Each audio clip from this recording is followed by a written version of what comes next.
What's going on? JImJam here.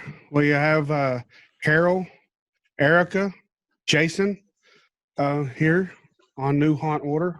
We're here to talk about the last few haunts that we seen before haunt season was over, and overall, as I'm saying, COVID haunt season, how it was. How are y'all doing though? Doing good. Doing great. Yeah, can't complain. Just want to say shout out to Matt Scott, who's got a new little one at home. Congrats to him and the family, and hopefully he can be back with us next time we get together. Yeah, he's definitely going to be a busy man for a long time. So I'm trying to think. I got a crappy memory, but I think the last time we was on here, I didn't. I don't know if I said this or not, but I did my first haunt, and it was just a little trunk or treat haunt. But man, oh man, just that little bit one took me 2.5 days to recover from. How do y'all do it? It gave me a new respect for haunters. Doing this for, well, Carroll, Erica, y'all do it for months, and oh man, I couldn't do it. I'd have to take a whole month off of work, just stay at home and sleep.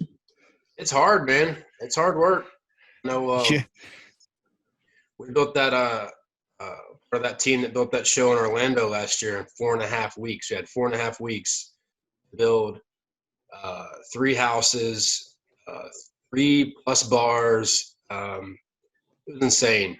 And we had, I think, 2 weeks to take it down.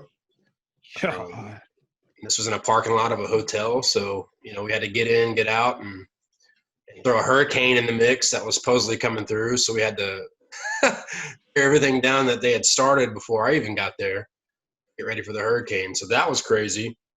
We had a lot of people, a lot of talented people, and that really helped, put it up and take it down. Yeah. Oh man, there was all kinds of just in this little one that we made, which it turned out like I sent y'all someone did a drone shot of the parking lot.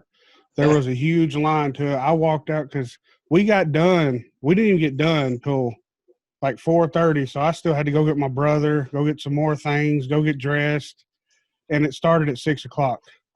Oh man, how about the pressure is on? Yeah. So I get back at 5:30, trying to get everything going. I had a tablet for one speaker, had to use my phone for another speaker. I had a projector to run the zombie. What's that video? The zombie video from I can't remember the company's name, but Atmosphere Effects. Yeah. The damn Bluetooth speaker kept dying on me for that. I couldn't get the tablet to connect. Oh man, I was struggling. And then my wife was because there was nothing going on in town that night. It was the 30th. So everybody was coming here. By the time my wife got up there, she couldn't get in. And she was one of the actresses, and my 2 kids were. So they get in, they finally get in, and she's beyond pissed. So she gets dressed in her witch costume, and I get everybody situated, and we don't get started till 6:30. But I'm going out and I'm looking, and the line is just all the way down the parking lot, and I'm just sitting like, how in the hell are you going to pull this off? Felt good though, didn't it? Felt good. I had one actor in there, and I kept telling him, because we had a door to go into the zombie scene, and I kept telling him, open the door for the people. I don't know why he had such a hard time pulling the door open. There was about a gap between the wall and the barrel, or the door and the barrel. He would just let them kind of crawl through that. And I go over, open the door for them. You're saying actors didn't listen, Jimmy? Is that what you're saying? Oh, I guess that's nothing new. Now you know. Yeah. I'm over here like, hey, dude, just leave. I'll do it. Glad I didn't do that, though, because my daughter she was in a scene where she was straddling a dummy that had Freddy Krueger's head. And we made some guts out of cinnamon rolls and strawberry jam. Nice. She was actually eating them. Oh, I was like, all you have to do is just smear it on your face and maybe act like you're eating it. Don't eat it. She, not even an hour in, she's over like, my stomach hurts. oh my God. I'm like, no. I say, you're going to because she acts in a local haunt here called Devil's Falls. And she does it from 4 o'clock in the afternoon till midnight. And she can handle that. And I was getting pissed. I was like, you can handle that, but you can't stay in here for 3 hours? Just sitting down, like acting like you're eating a zombie. Oh, I ate the cinnamon rolls. And I finally let her go, and I sat down. Didn't have no makeup on or nothing. So I just sat down and just started smeared it on my face. Just got in there with it and had to do it. But the whole time I'm running a fog machine at the same time because it's got the long cord. So I'm sitting here, and it didn't want to stay running. Once you ran it all out, it took like 5 minutes for it to come back on. Mm. So I guess it was an old one or something. And then we had a gap between the plastic and the ceiling, so all the fog was just going right out it. There you go, man. You got a little taste of it. Yeah, got a whole lot. But I was slinging that damn cinnamon roll stuff at people. Some girl come by and she held her hand out, and she kept on doing it, so I just threw it in her hand. Well, hey, it's funny that we're having this conversation about haunted houses and haunted house review, and I just got a tweet that my article I just wrote for Zombies in My Blog is actually just went live, where I reviewed the haunts we went to this year. Oh, yeah? Oh, yeah. Nice. Hell yeah. Check that out. You were Send there. me the link. I was there for I guess all of them, right? Did you go to any? Yep. Oh, just the 3. Well, send me the link and I'll share it everywhere too. Sure. But yeah, that was my first experience in truly building a haunt. Oh Lord, it was fun. But anyways, before that though, I got to go to some haunts. I don't know if did we talk about Screamville last time? I think we did. I think you did talk about it. I'm pretty sure. Maybe not though. I know it's hard to remember if we talked about it off of the show here or in person. Well, okay. Well, we'll talk about one that we all did go to is Rigor Mortis. Yeah. I don't think we talked about that one. Mm-mm.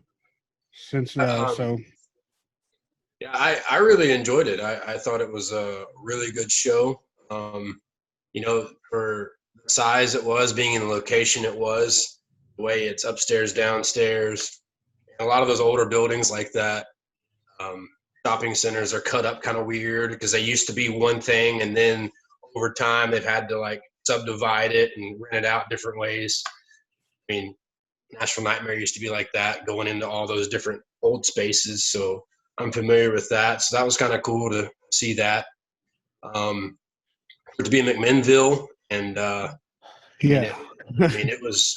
I mean, it's not easy to get to. It's just a highway between the 2 interstates, but it's simple to get to. The location had a lot of restaurants and places around it. So I mean, and there was a few people there when we went, but like I think the night after that, it had a huge line. I think I saw on their Facebook post. So I was really impressed.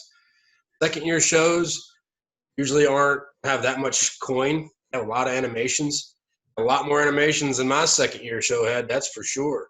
And I really enjoyed it. I can't wait to see where it goes, and I guarantee it might outgrow that space one day. I think Jordan and the crew down there, I think they're probably gonna just get bigger and bigger and keep feeding in, and it'll probably be a lot bigger out down the road. I would say so anyway. Oh yeah. I'm thinking McMinnville. I used to live there. It's just a crappy town out in the middle of nowhere. The nursery capital of the world is what it's called.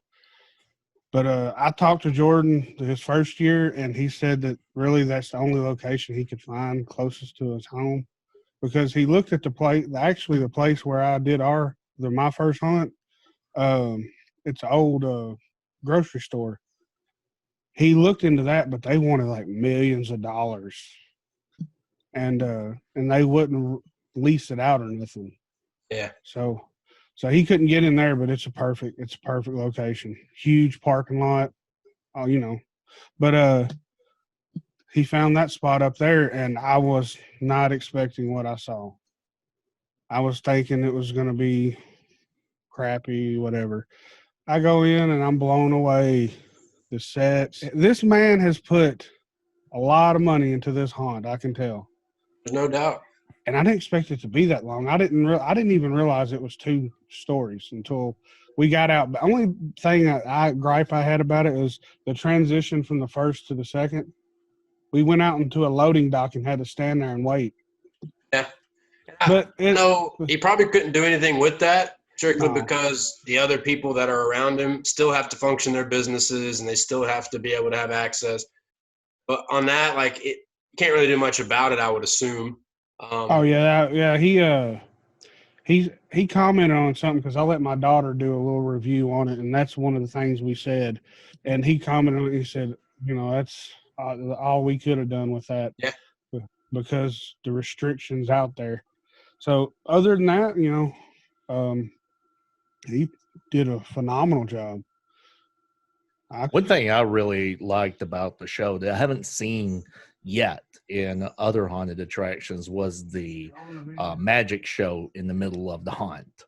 Now, I don't think that could work on like a super busy night when you've got high throughput, but for the night that we went and there was low attendance that night, having that magic show right in the middle of it where he makes the girl disappear as his icon character, that was really great. And I hadn't seen that before in a haunted attraction. I don't think, as I said, I don't think it will work on a busy night.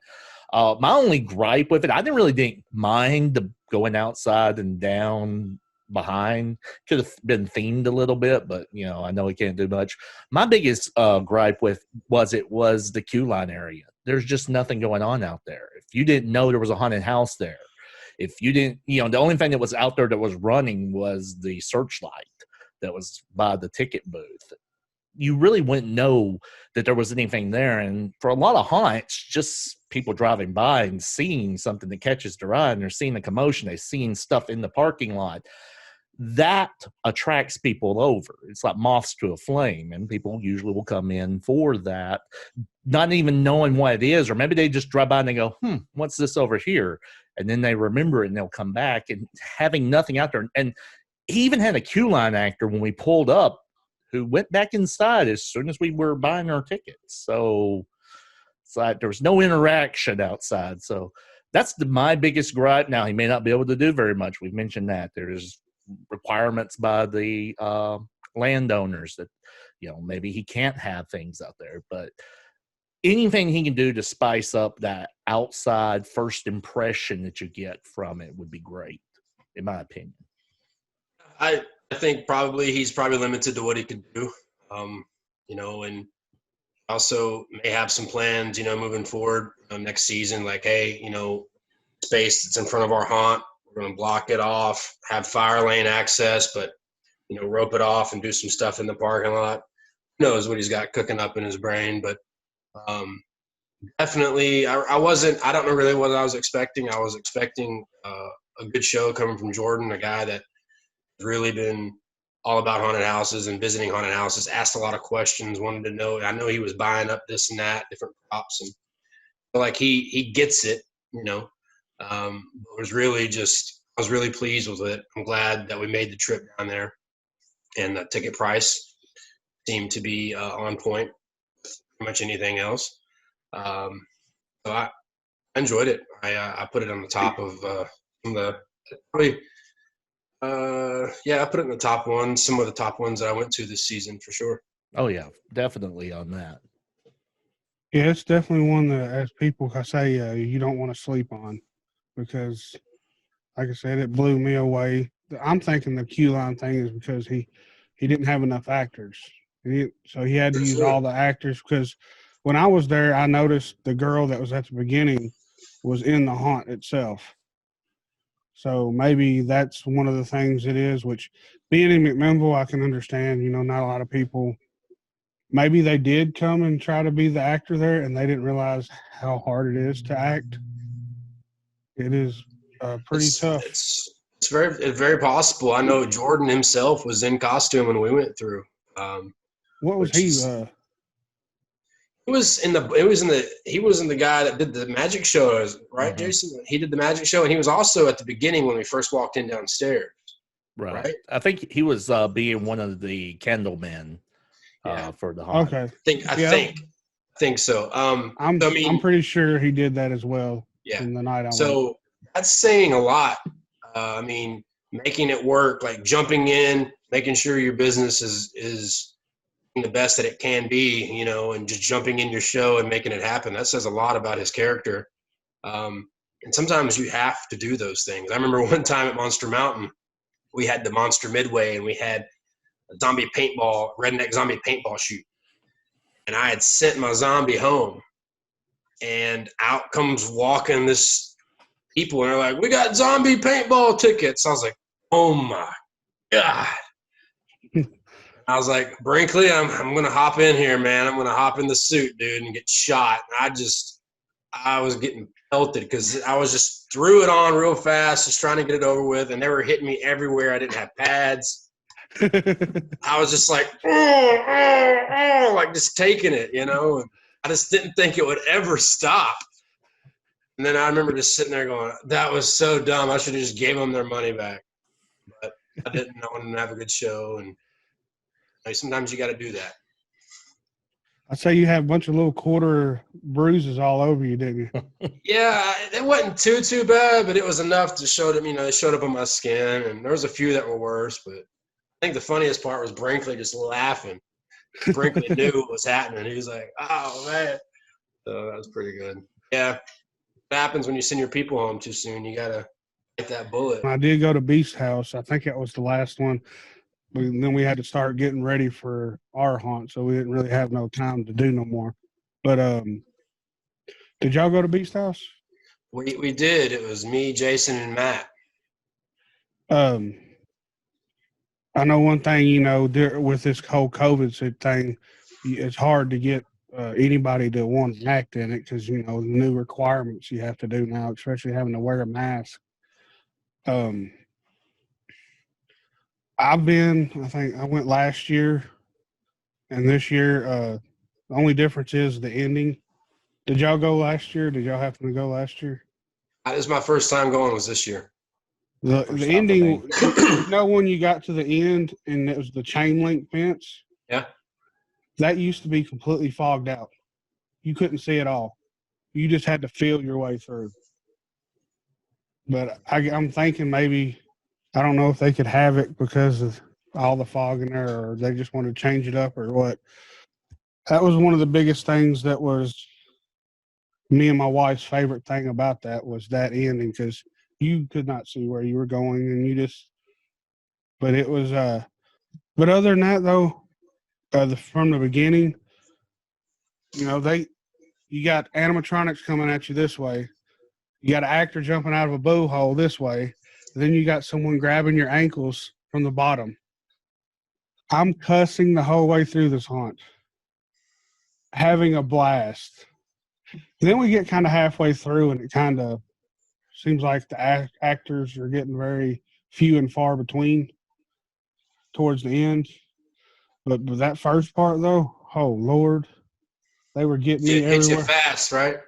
Oh, yeah, because, when you got 3 different things going on at once, yeah, you're not expecting it to come from below, from this way. Yeah, that's what I love. I don't mind getting grabbed either. They were grabbing my hoodie, yanking me. I'm all about that. I'm not the type to get upset about that. Or, some people can't handle that or don't want that. I'm all for it. I even asked Doug at Screenville, "Hey, ask your actors to touch me, grab me, but whatever." They love that. Well, only a few did. I think, everybody's worried. Probably a dumb thing to say during this whole thing. No one wants to be touching nobody else right now.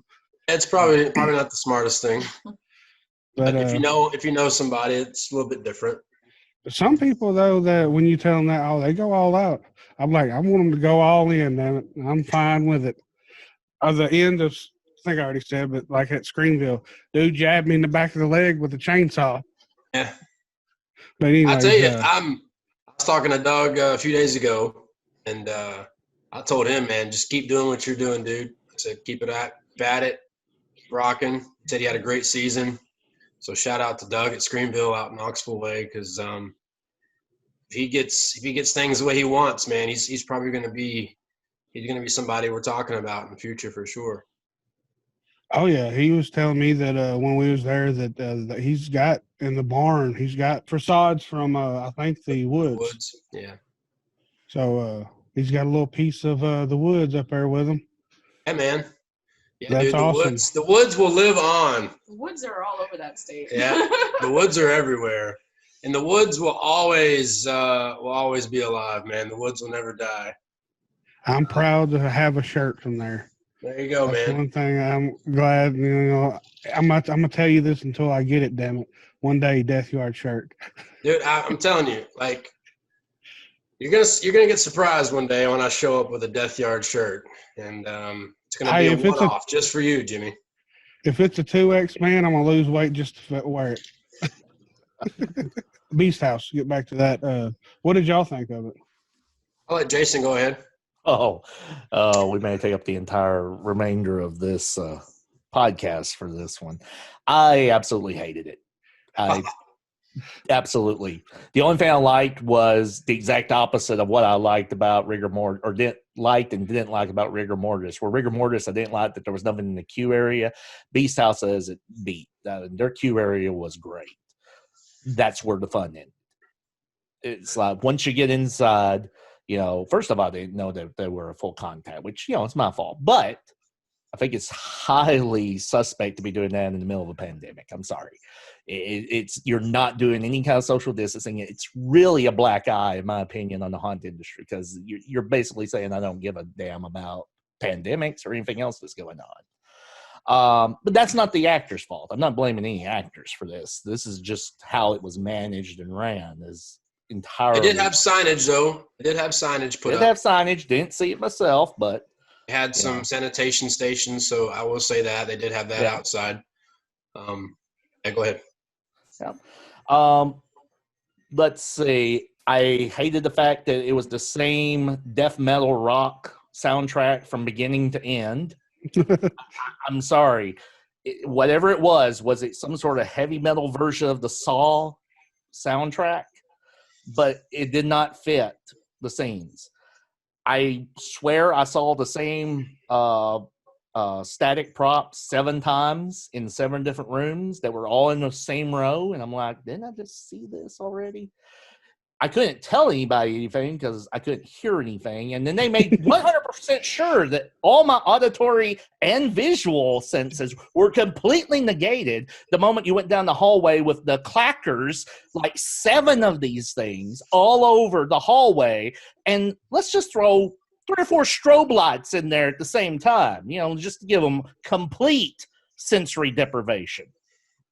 So by the time we got out, I get to the ramp to go outside. Now, I know it's been raining a little bit, but zone managers really need to take care of, if you got a slippery spot, put somebody there to kind of help people, or maybe, put some gravel down, put something down so that people aren't sliding. I slid from the ramp coming out. I hit the mud. I'm like, great, I'm on the mud. Good. I took 1 step and I slid all the way down into the little chicken pen coop area. It was not fun. I'm a big guy. Once I fall, there's no getting up. So, I feel you on that. So I was not a happy camper through that. And then the ending, what ending? It was like, I turned the corner, we're in the queue line area. It's not great. And I've been hearing about this, jump off the top of the building, type thing. I'm like, man, that must be a big jump. I look up there, it's like I could fall off the roof of my house. My house is 1 story. Yeah, I decided not to do that because it was raining. True. I was thinking about doing that just to get the experience, but it was raining when we went. Yeah. And I didn't want to land on it. I'm not trying to.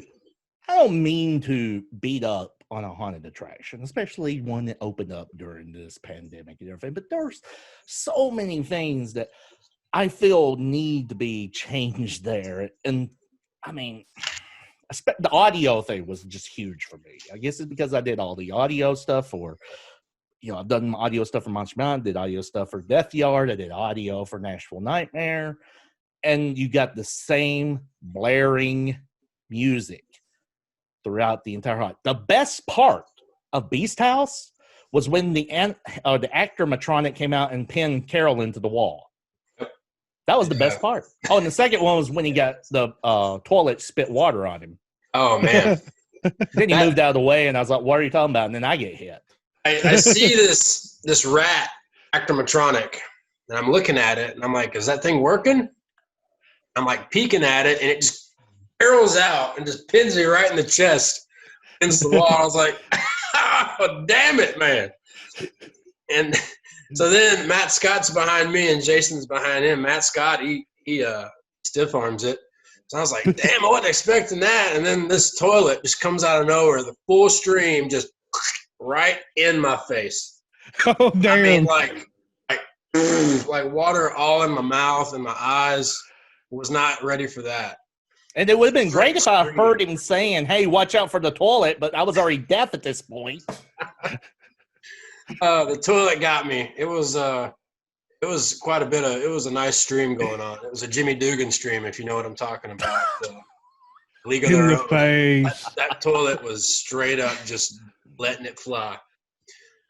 I think in the that's karma face for moment. I think that's karma for your toilet thing at Death Yard. Probably, but we didn't do that. My God, that thing was a straight shot. Yeah, that toilet. I avoided it though. I knew where it was, so I avoided it. I kind of juked it. I tell you, Jason makes a good point with the street presence of Beast House. When you pull up to Beast House, there's no question what it is, and if you don't know exactly what it is, you're intrigued by what it is. Like, what is in here? I want to check this out. The parking lot guy, even though it was raining, he was very attentive, and he was like, hey, you guys have fun tonight, thanks for coming, which I appreciate customer service. Leading up to the tickets, the lady at the ticket booth, she was very nice. She asked if we'd like to do the challenge, the drop challenge. I passed, and she told me to, hey, your mask on, keep your distance.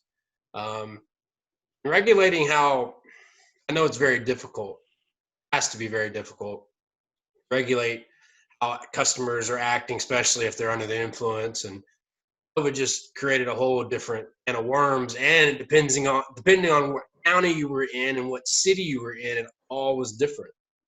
I know it's got to be frustrating. It had to be hard.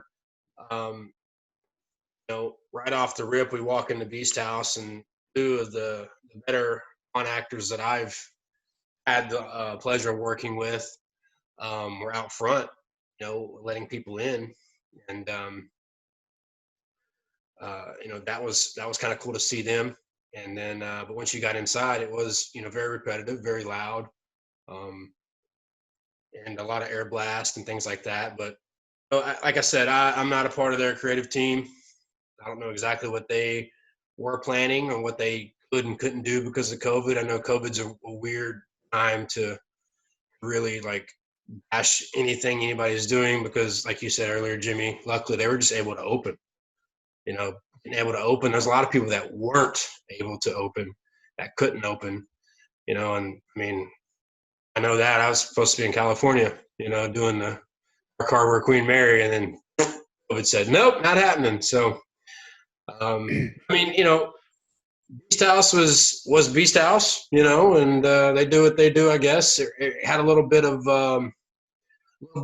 old school Devil's Dungeon sprinkled in there with a little bit of Death Valley, maybe a little bit of Death Row in the Warehouse. So it had a little bit of had an old school feel, wouldn't you say, Jason? Jimmy, wouldn't you say kind of old school kind of feeling? Oh yeah, for sure. Oh yeah. There was one part, I don't know, did y'all notice that it looked like a basement? It looked like it was going down to a basement. There's like it looked like there was like a kid doll. Like my wife pointed it out, but she goes, "That's pretty creepy right there." But it was like looked like I don't know. The steps were made out of concrete and all this, but that was pretty spooky. I heard that it's actually haunted though. Well, I guess it says that outside, right? Well, yeah, I don't know if they're blending the truth and fiction there. I mean, it is an old building. I mean, it's one of the, I think it opened in the 50s, 54. Yeah. And it was a legit place where people would play. I mean, it's a huge music landmark. I mean, my parents used to go there in the 80s as a place to, as a beer joint basically with live music and, place to go let loose. But as far as it being haunted, I'm sure. I mean, there's a lot of places that are haunted. I think they probably build that up to go along with their other haunt they have, Frightmare Manor in East Tennessee. They have an old house in Morristown that they kind of build that old backstory around. So I think it's just something that the owner does kind of make his haunt seem, and people, they eat that up, man. They really, Monster Mountain Cavern Hills, we said that was based on a true story. And people are like, this really happened. It's like, we didn't say that. We didn't say that. People were like, oh man, this is legit. Like this legit happened up here. And, if it's believable, they will believe it, and it helps attraction. Yeah. That's all the haunts that I've been to. Y'all been to different ones, so. Well, me and Erica, we got lucky, and were able to make it down to Netherworld this year during the COVID era. And how was that? You know what? Ridiculous, Still as always. awesome. Still awesome. I mean, they their mandates were pretty strict. They had to cut their staffing by 65%. Like that. 65% had to cut their staffing.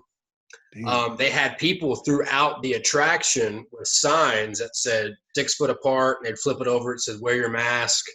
And they had these speakers, like talking microphones, like telling you 6 feet apart, wear your mask. 6 feet apart, wear your mask. And Everybody there was mic'd up, outside, inside, so that you could hear them without their masks on, or with their masks on. Hand sanitizer stations inside the haunted house. So if you're walking through and so many feet, there was a hand sanitizer station for you to sanitize your hands.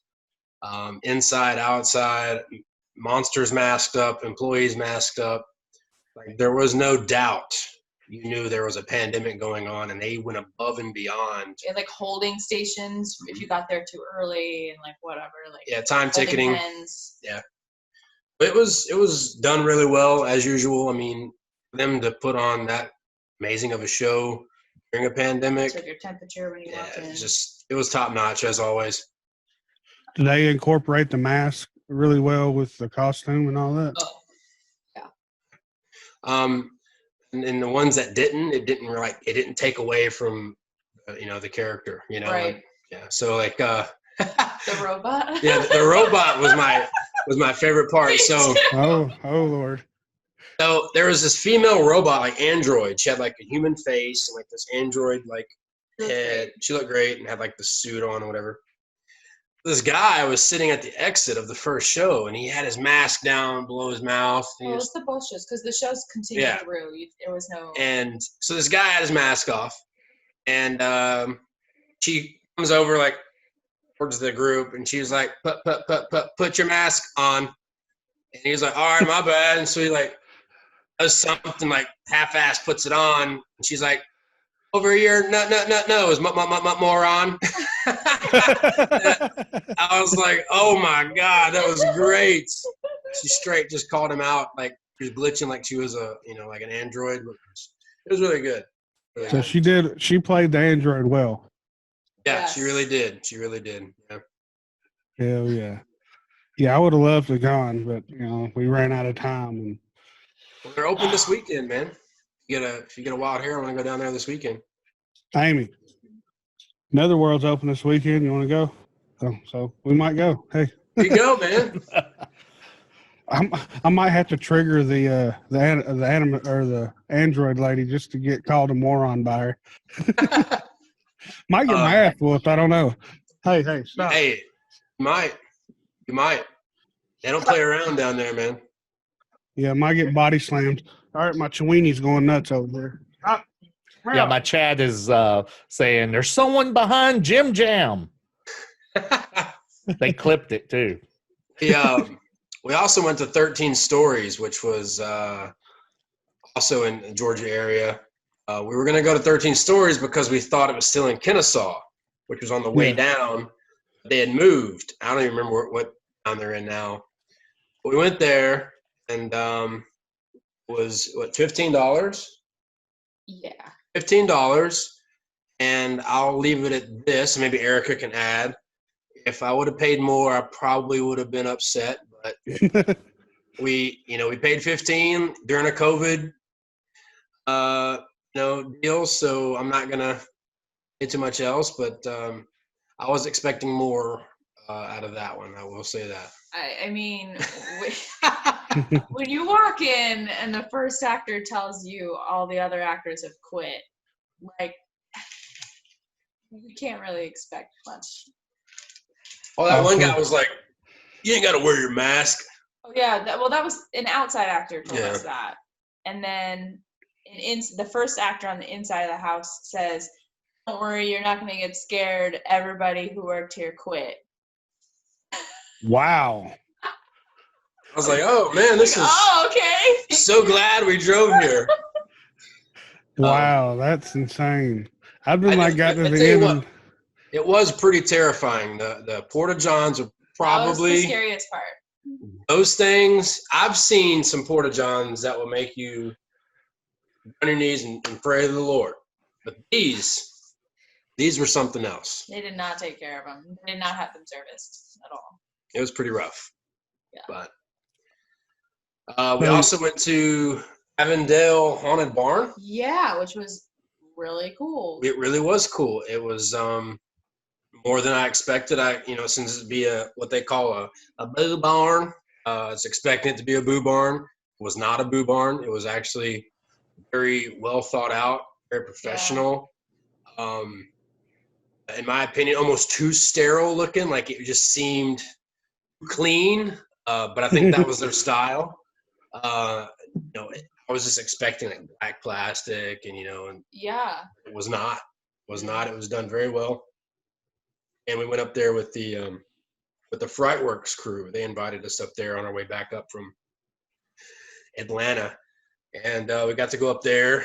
Met the owners of Dead Man's Farm too. Got to kind of just talk with them just for a minute before we headed back to Nashville. But we did 3 haunted houses in 2 days, which was not bad. I mean, I was wore out by the time I got back home. I can imagine. Yeah, I was pretty wore out. It was a good year. Did I go to any more? I did. You did? Yeah. Erica went to one. 17th Door in California. And I didn't know that they were like a full contact one until after I bought my tickets. And so I was in for a ride. But they actually surprisingly did really well with COVID. Like they didn't actually touch you or anything like that, but like it was kind of like a extreme haunted house. And this is the first time I've ever left a haunted house in the middle of it.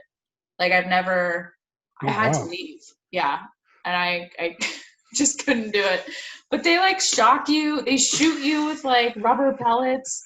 And like shit. You're soaking wet by the time you leave. Like it's a whole thing. But they were like surprisingly, like they took COVID very seriously.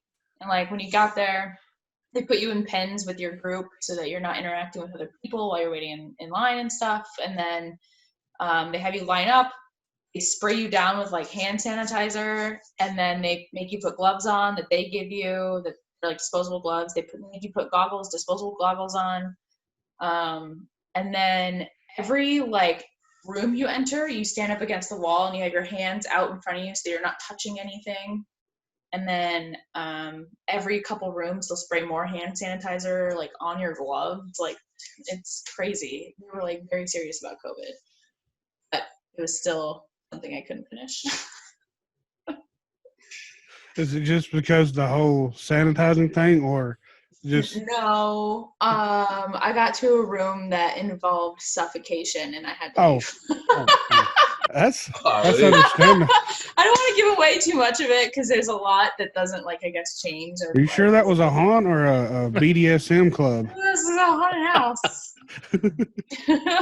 Wow, that's That's how they do intense. it in California, I guess. They try to suffocate them, huh? Isn't that where Russ is from? Oh God. Oh, no. Yeah, it is. He's from San Diego. I was almost gonna bring up his name, but then I was like, no, I'm not gonna bring that into the. I'll do it. We did because we did. I did not see that post this haunt season, thankfully. Yes. I did, unfortunately. I didn't You see did? it as much. Yeah, I didn't see it as much. So people are starting to only ride that wave so long, bruh. Yeah. But, Anyways, we enough about. actually we're gonna do something really cool tomorrow night. Oh yeah. We're gonna go to the Stranger Things experience in downtown LA tomorrow night. Ooh. So, Sounds interesting. into experience. yeah, drive into experience. So we're gonna hopefully not drive into a wall or something. See. See, I don't think those drive-through experiences work very well here in Tennessee. I've heard nothing but amazing things about this one. This I just one don't is in a think- parking garage. So from what I gathered, like I know the car washes in Tennessee. Did you see those, Jason? Did you go to? Yeah, I went to one. I think the costumes done look like some serious legit, but I don't know. I think Jason how it goes. Like I got me an idea. I'm gonna let people roll through my here property. We're gonna get them on the left side and the right side. We're gonna hoot and holler on the hood. You know how that goes, and then it just doesn't. There's one in Orange County. Yeah, like that. Don't know the name of it, but some coworkers down here in California when I was slinging them groceries, bro. They're like, man, it was awful. They're like, it was a money grab, and I was like, why didn't you call me? I would have told you which ones to steer away from, but I have a My lot of fear options. is not for the haunt being good or anything. My fear is the fact that people can't drive. Well, that too. And you throw in drinking and scares because they're going to come drunk because hey, yeah. come to the haunts are drunk. It looks like, but slam the gas, hit an actor, hit a prop, don't hit the brakes, hit the gas, throw it in reverse, hit the person behind you, and that's between 7 and 7:15. Sounds like the parking lot at Monster Mountain. Around I was just Saturday thinking night. about that. I was just thinking, man, if we did that, can you imagine somebody driving their truck over by that lake where we did the bonfires or the pond?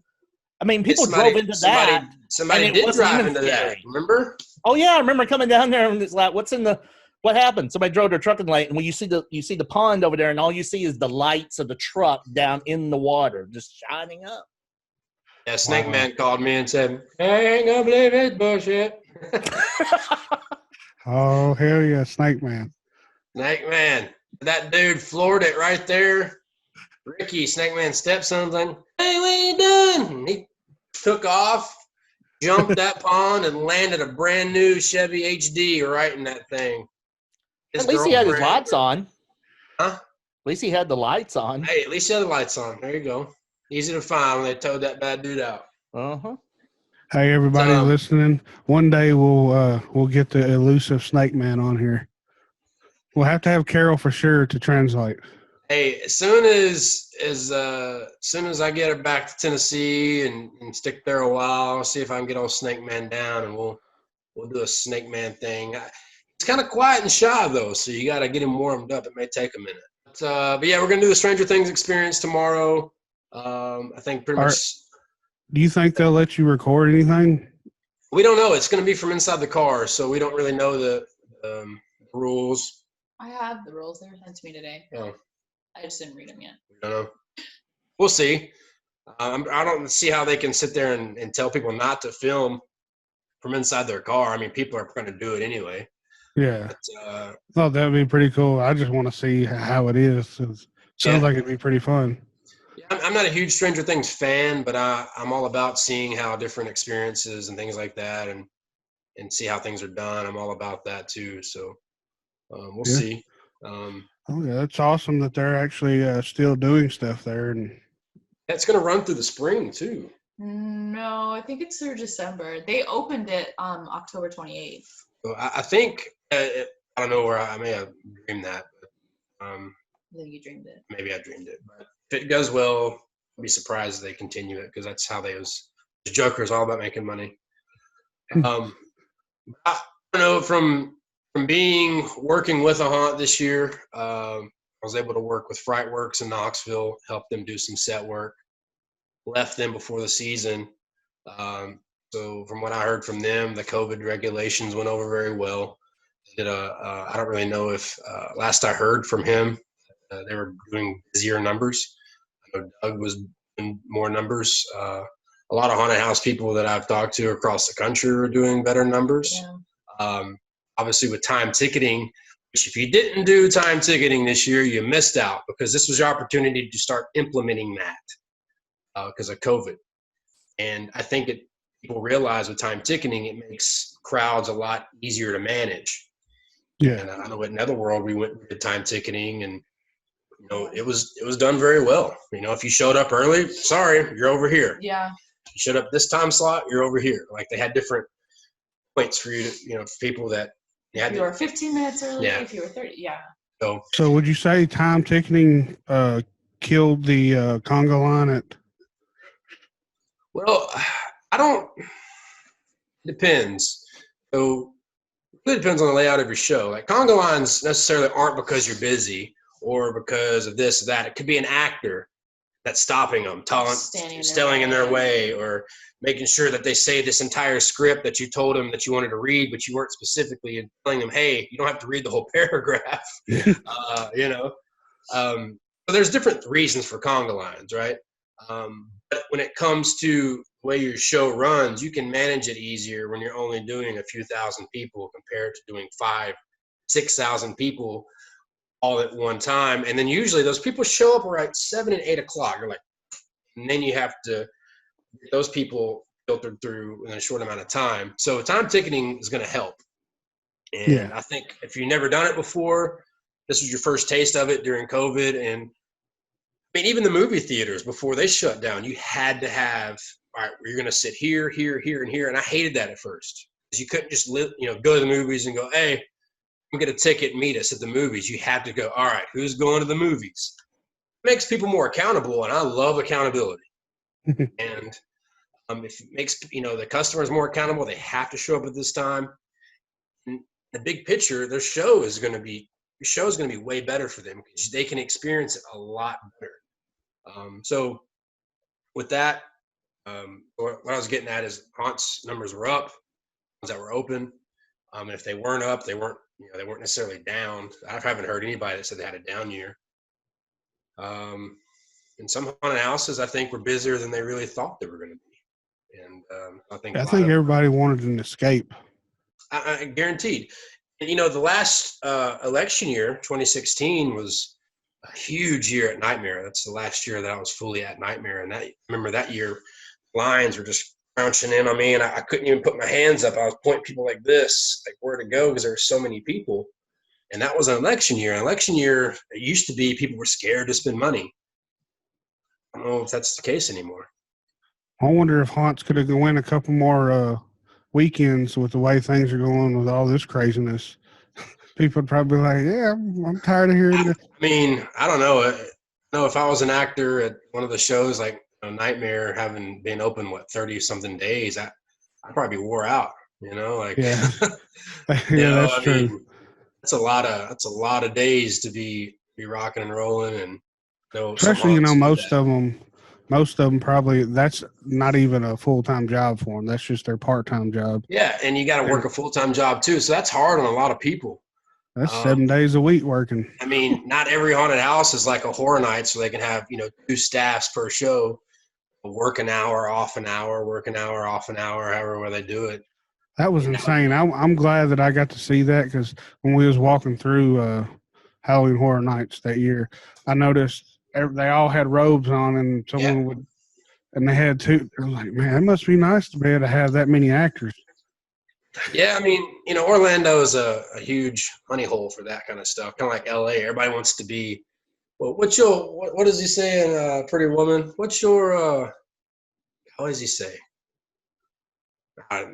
guy yelling in the street. He's like, what's your dream or something like that. Anyway, everybody comes to LA to be a star. And unfortunately for Nashville, everybody wants to play music. They don't want to be an actor necessarily. So, oh well. I don't know if you have a haunt that's got singing, maybe. I remember. Hey, why haven't you done a haunt of, that had the old Elvis in it? What's that? Incorporate Elvis into a haunt. Oh, God. I bet Matt Scott would like to do that. What do you think, Jason? Oh, I'm sure he would. I'm surprised you don't want to do it. You're the Elvis impersonator. You're the professional Elvis impersonator. See, a lot of people don't know this. I'm not a fan of Elvis. I went for that audition as a joke. I ended up walking away with the part. So that's how life happens. Only reason I started to watch that show is because you was in it, and I actually enjoyed the show. It was a funny show. A lot of Nashville talent was in that show. I'm not one of them, but Nashville, there's a lot of talent in Nashville, and they were in that show. And I really appreciate when movies and shows do that. They come and source it local. And a lot of that stuff was other people too, but they use a lot of local talent for that show, and that's good. It's really good. Did you get to meet old Billy Ray? Yeah, he was in the makeup chair next to me that day. Yeah, he was a very nice guy. If I'll have to find this picture, but I used to be a huge Billy Ray fan. Oh when yeah, I was a kid. I had a little pigtail. Break your heart, that mullet, man. Yeah. I didn't grow a mullet, but I had a little pigtail, and I had my hair combed back. I had hair at once, but had LA Gear light ups on. Oh man, you were rocking it, dude. If I can find a picture, I'll send it to you. Please do. I had a little guitar I got for my birthday one year. Didn't get to meet Wayne Newton. Wayne Newton was there, but his call time was till way later, so I didn't get to meet Wayne Newton. But that'd been pretty cool. Yeah. But Jason, did you go to any more haunts? Or which all ones did you go to? Oh, the only other one that was that we went to was Slaughterhouse. Okay. I'm not sure. Did we talk about that last podcast? I think we talked about that one. Yeah. So Slaughterhouse was the last one on my list, and then I took my little girl through the haunted car wash in Nolensville, or was it Nolensville? Over there by the airport. I think you did a video of it, did you? Oh yeah, I recorded the whole thing. Unfortunately, when I got in, this is another reason why I'm afraid of it. I get in there and you put your car in neutral. I put my car in reverse, so I'm like going back, and I'm thought so you're one of those we're worried about. That's why I'm saying, man. You're like, I'm saying this because it was me. It was me.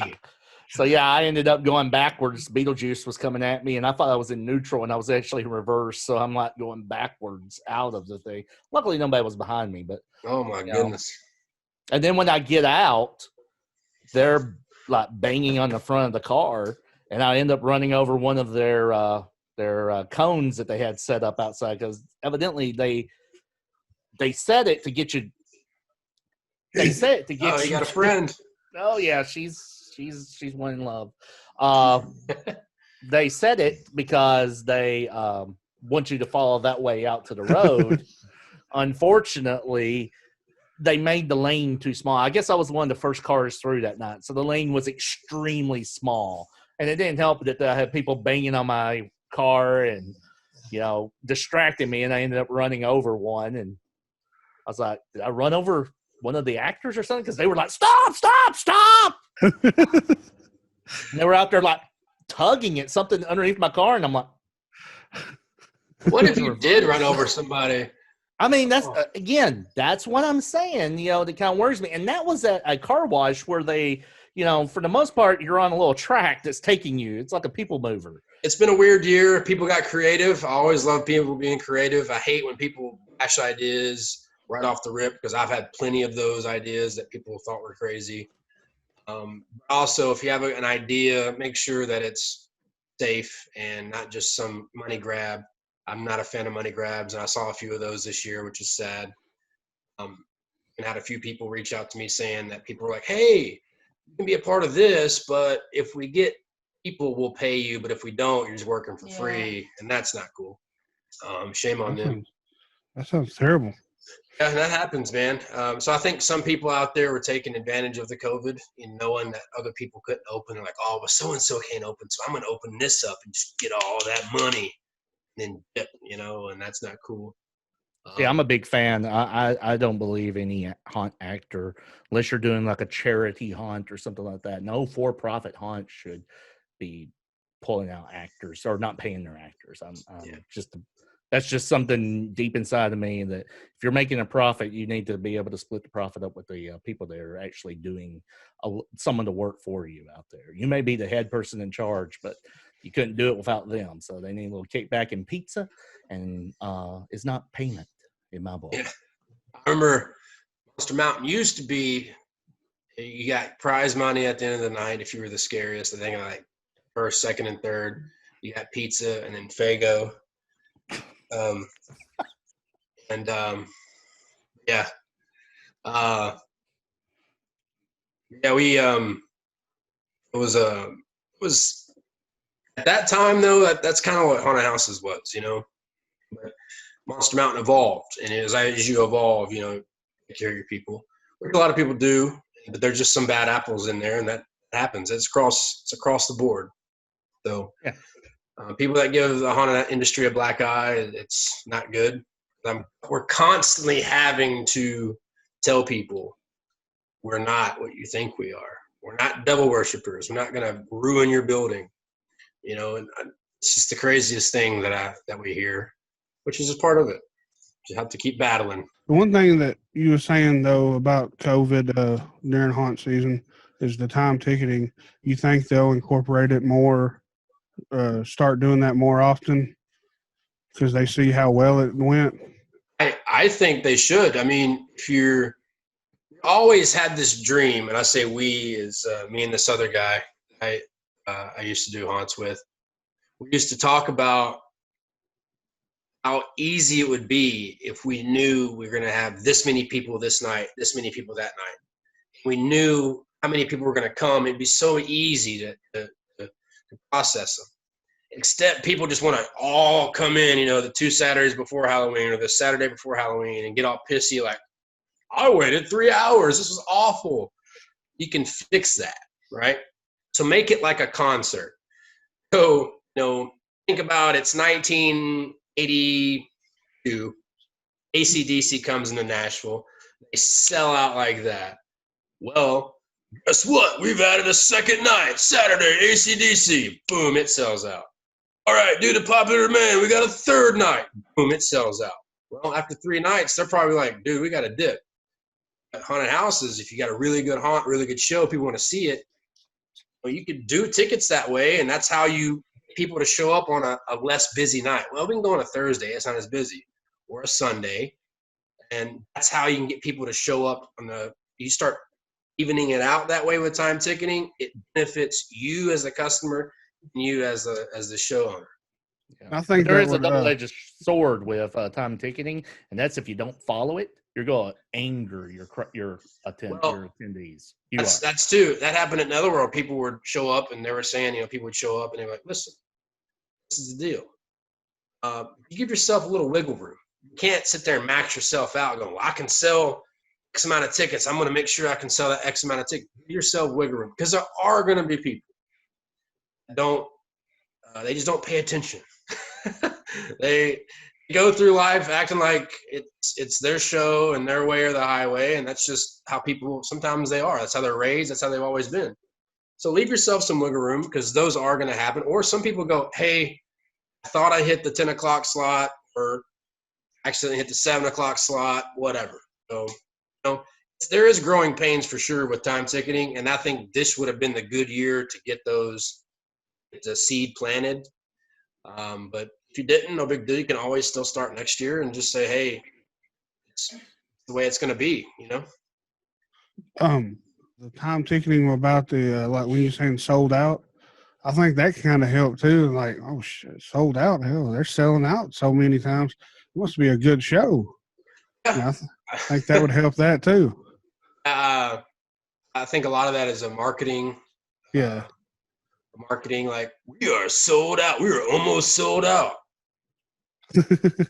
And they got 152 tickets left. Yeah, the zombie apocalypse, they did that a lot. Like, your tickets are running low. Low ticket alert. Low ticket alert. And I'm like, wow, everybody that's doing an apocalypse show has a low ticket alert? That's funny. You posted it at the same time. But, yeah, I mean, it does make it seem like a show that people are wanting to go see. I know, was it Fear Factory up in Salt Lake? Yeah. Fear Factory would do each time slot. It would show which time slot was sold out. So I had like a slash of the time slot, Every like night. 6:30 sold out, 7 o'clock sold out, but like 8:30, 9 o'clock, they would constantly keep updating it, which is another thing too. Like, update your socials when stuff like that's happening. You know, if it's raining or if you got low tickets, like, hey, we are running low. Kind of keep people updated, like, you know, up to the minute type deal. Something else. I mean, people are constantly on socials, man.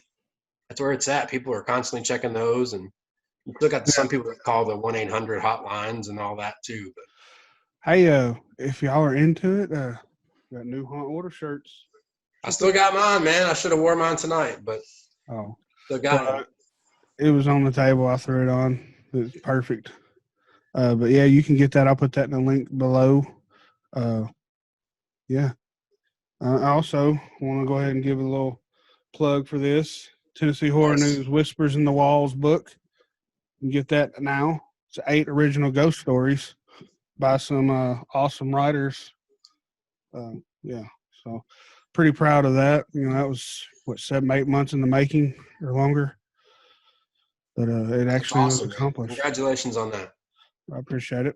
But yeah, well, thank you, Erica and Carroll and Jason, for coming on tonight. This was, as always, a lot of fun. Maybe one day we can all get together in person and do one of these. And it's going to happen soon, man. It's going to happen soon. I know there's one more thing I'd like to say. We didn't get a chance to see it before it closed. We kind of got in late. Our buddy Zach Bussey down in Phoenix, he has Fear Farm. He just did their final year at that location. And, anyway, good luck to him. And he's a good dude. If you're ever in the Phoenix area and ever been to Fear Farm, you know what I'm talking about. It's a legit show. We just didn't get to see it. But, he's a good dude. He's a good friend of mine. Phoenix peeps from my time down there. So a shout out to him. And congrats to everybody that was able to open this year. Hopefully it was a success for everybody. Can't wait to see what next year has in store. I know Erica can't either. We're excited. So appreciate you having us on, Jimmy. Yep. Hell yeah. So here's to 2021 haunt season. It's hopefully going to be awesome. Awesomer. Yes, it has. Yes, it has. Well, hey, we got Christmas haunt shows. Hopefully, if everything stays open, you know, there's going to be some haunted Christmas shows coming up. So I know tomorrow, was it Nightmare? Who else? Beast House here in Middle Tennessee are doing a Friday the 13th show. So I don't know who else is, but so they're doing that, you know. Yeah, I'm thinking I wouldn't doubt they would do it. I don't know though. Things could change. I mean, I think I just saw before we got on here, Chicago just in place a stay-at-home order. Oh damn. Yeah, so it's getting really bad again. So luckily this time, you know, doctors are saying they have an idea how to treat it. Not like, what the hell is this? But it's still there. You know, it's still a problem. So with flu season hitting us too, it's not a good combo. So hopefully, fingers crossed, everything goes smooth and everybody stays healthy. Oh yeah, everybody stay healthy for sure. All right, until next time, hopefully we'll be back soon with another haunt owner. All right, man. JImJam, Jason, see you, buddy. Adios. Yeah.